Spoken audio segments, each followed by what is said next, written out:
আমরা যখন ভোট দেই তখন অনেক সময় ক্লান্ত হয়ে কোনো বড় দলের বদলে একজন স্বতন্ত্র প্রার্থীকে বেছে নেই। ভাবি এই মানুষটি হয়তো আমাদের ভাগ্য বদলে দেবে। কিন্তু আপনি কি জানেন, একটি দুর্নীতিগ্রস্ত রাজনৈতিক ব্যবস্থায় একজন স্বতন্ত্র প্রার্থীর বিজয় আসলে তার পরাজয়ের শুরু মাত্র।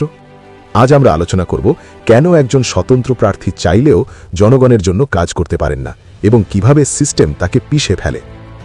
পার্লামেন্ট বা সংসদে আইন পাশ হয় সংখ্যাগরিষ্ঠতার ভিত্তিতে।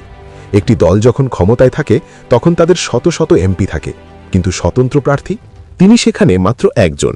তিনি কোনো শক্তিশালী বিল উত্থাপন করতে পারেন না, কারণ তার পেছনে কোনো ভোটিং ব্লক নেই। তার কথা কেউ শোনে না। দুর্নীতিগ্রস্ত দলগুলো তাকে হাস্যরসের পাত্র হিসেবে দেখে অথবা পুরোপুরি উপেক্ষা করে। নীতি নির্ধারণী কোনো কমিটিতে তাকে রাখা হয় না, ফলে রাষ্ট্রের বড় সিদ্ধান্তে তার কোনো ভূমিকা থাকে না। রাজনীতিতে উন্নয়নের মূল চাবিকাঠি হল ফান্ড বা অর্থ বরাদ্দ। বাস্তবতায় একটি দুর্নীতিগ্রস্ত দেশে সরকার সবসময় তার নিজের দলের এমপিদের এলাকায় বেশি বাজেট দেয়। স্বতন্ত্র প্রার্থীর এলাকাকে ইচ্ছা করে বঞ্চিত রাখা হয়, যাতে পরবর্তী নির্বাচনে জনগণ তাকে ব্যর্থ মনে করে।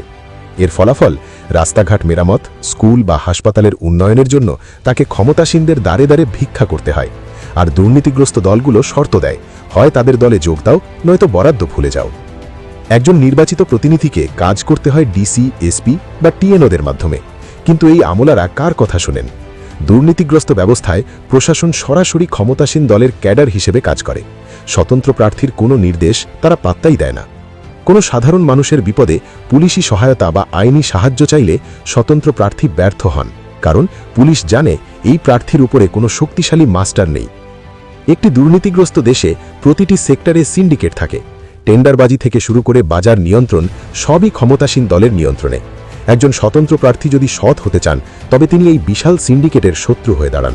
তাকে হুমকি দেওয়া হয়, মিথ্যা মামলায় ফাঁসানো হয়, এমনকি শারীরিকভাবে লাঞ্ছিত করাও সাধারণ বিষয়। একা একটি পাহাড় সরানো যায় না। সিস্টেমের দুর্নীতির সাথে তাল না মেলালে তাকে অযোগ্য প্রমাণ করে একঘরে করে দেওয়া হয়। ভোটাররা ভাবেন জিতিয়ে দিয়েছি মানেই কাল থেকে সব বদলে যাবে, কিন্তু তারা বোঝেন না ওই প্রার্থীর হাত পা ক্ষমতার শেকলে বাঁধা।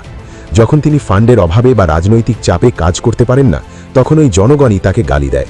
ক্ষমতাসীন দল প্রোপাগান্ডা ছড়ায় যে স্বতন্ত্র প্রার্থীকে ভোট দিয়ে আপনারা নিজেদের উন্নয়ন থামিয়ে দিয়েছেন। এই মানসিক চাপে অনেক সময় প্রার্থী বাধ্য হয়ে পদত্যাগ করেন অথবা নামমাত্র পুতুলে পরিণত হন। পরিশেষে বলা যায়, একটি পচে যাওয়া ব্যবস্থায় একজন স্বতন্ত্র প্রার্থী অনেকটা মরুভূমিতে এক ফোঁটা জলের মতো, যা বালিতে পড়ার আগেই শুকিয়ে যায়। তার ভালো উদ্দেশ্য থাকলেও দলীয় একনায়কতন্ত্র এবং দুর্নীতির পাহাড় তাকে এগোতে দেয় না।